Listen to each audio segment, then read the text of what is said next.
I am quite nervous right now. I'm about to meet my father for the first time. But the flight came in about 40 minutes late as well. I'm ready for this. I'm not upset with him. And I'm looking forward to it.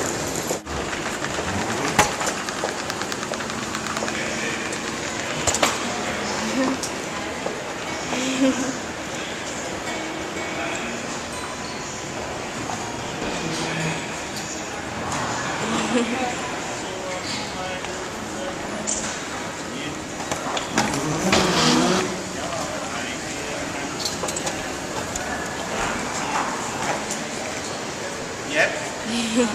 Yep, like that. Hả? Money. You have, like this. This is em.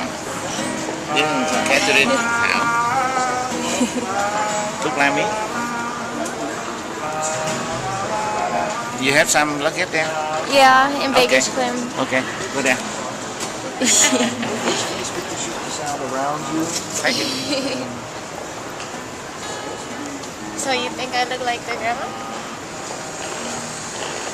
Yeah, you really look like my blood daughter. You know, uncle, I am 3, uncle 4, younger, have the daughter the same, your face. Yeah. Good, look.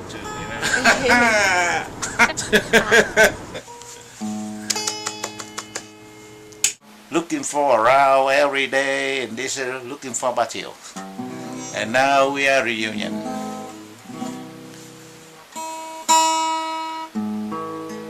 This is a song I will sing for my daughter Phoebe.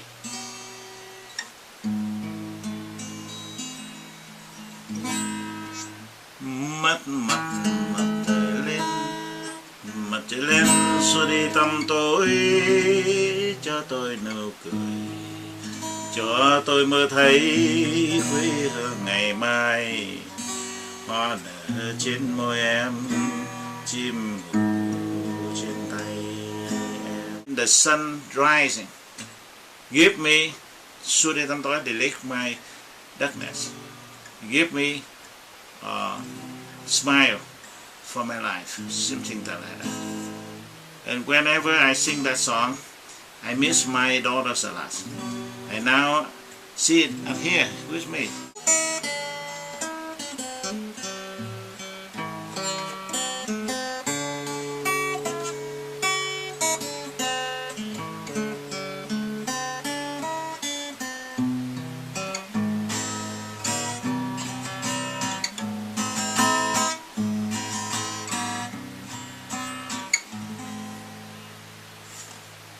It is finished. Many time problem, right? I just got into a huge confrontation with my father, who I've known for 1 week. I'm 25 years old. Today's March 30th. Tuesday, I flew to see him for the first time Monday night.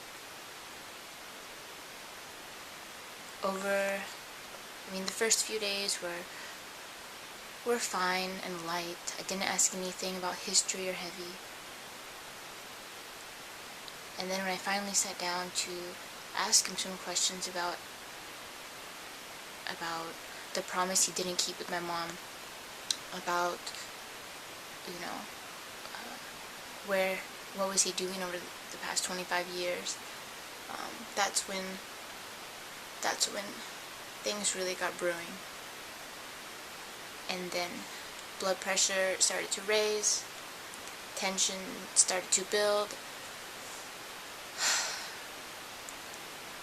Yesterday at lunchtime, I was eating by myself and he came to sit with me. And I told him, I just want the truth. And he said, I gave you the truth. And I said, well, my mom, you said one thing, and my mom says something different.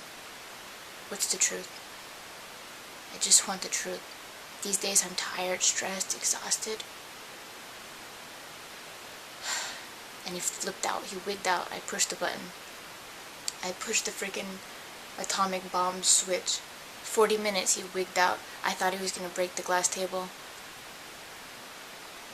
Because he... You know, I'm not a liar. I'm your father, not your child. I'm not afraid of you. And he talked about how women are all poison. And he hates them. Because they just make problems. And say anything. And I thought, your daughter's a woman. And Maria, both your daughters, we're women. Do you hate us too? Are we poison?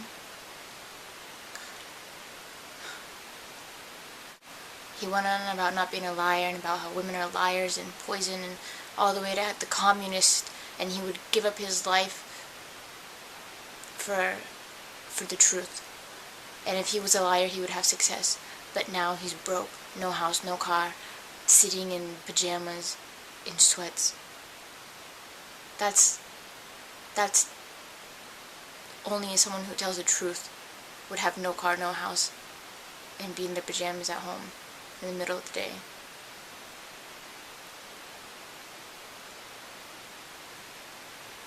Some things he says are persuasive, but as he talks, I can see his anger, and I can recognize it in past men in my life, or my mother's life, or our lives. And I see the red flags, and I can believe when my sister says he was abusive. I believe it because I can see it, not because someone tells me something with their words and doesn't back it up with their actions.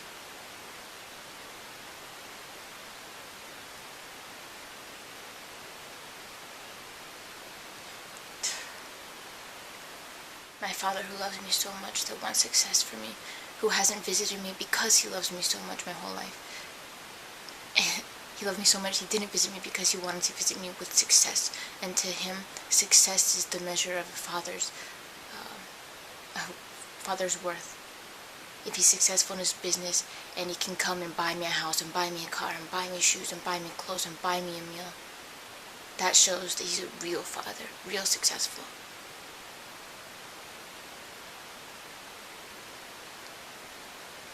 He doesn't know anything about being a father.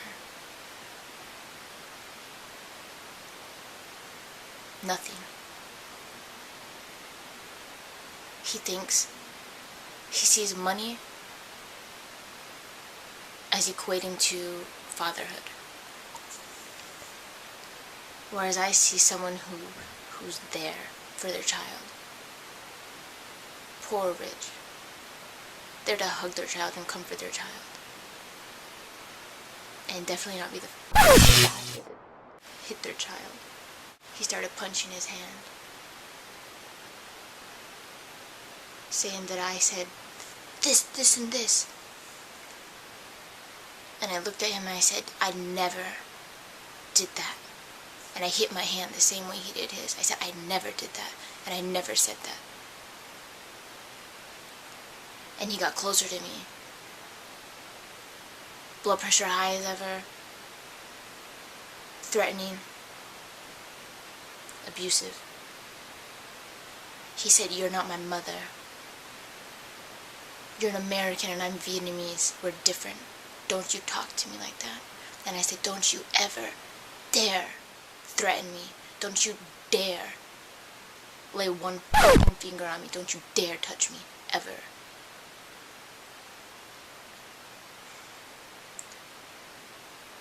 He was yelling.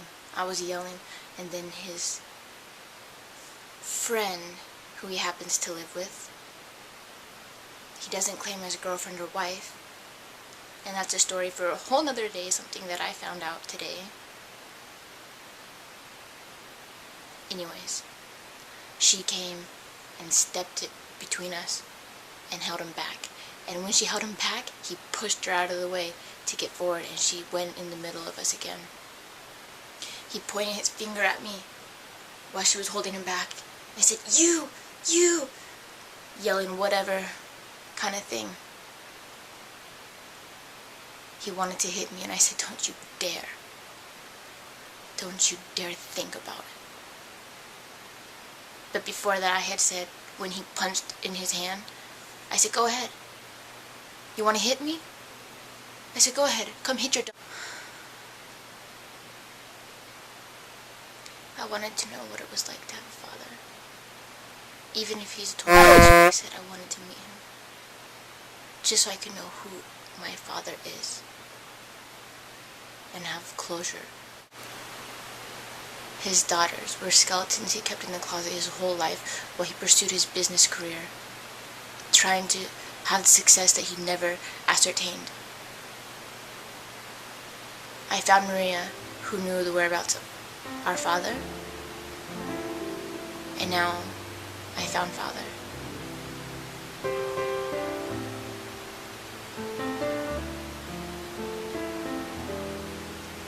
Whatever happens, I guess I asked for it.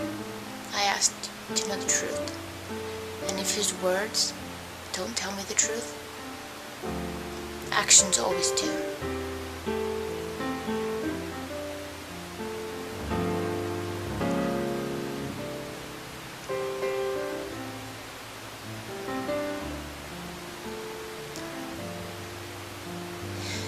If I have children, God help me, that I will always be there for them. I will always support and encourage and love them, no matter if I have money in my pocket or money in the bank, or I'm working 2 jobs. I thank my mom. For sacrificing her life so much. She's my hero. Mom, you're my hero. Thank you for everything.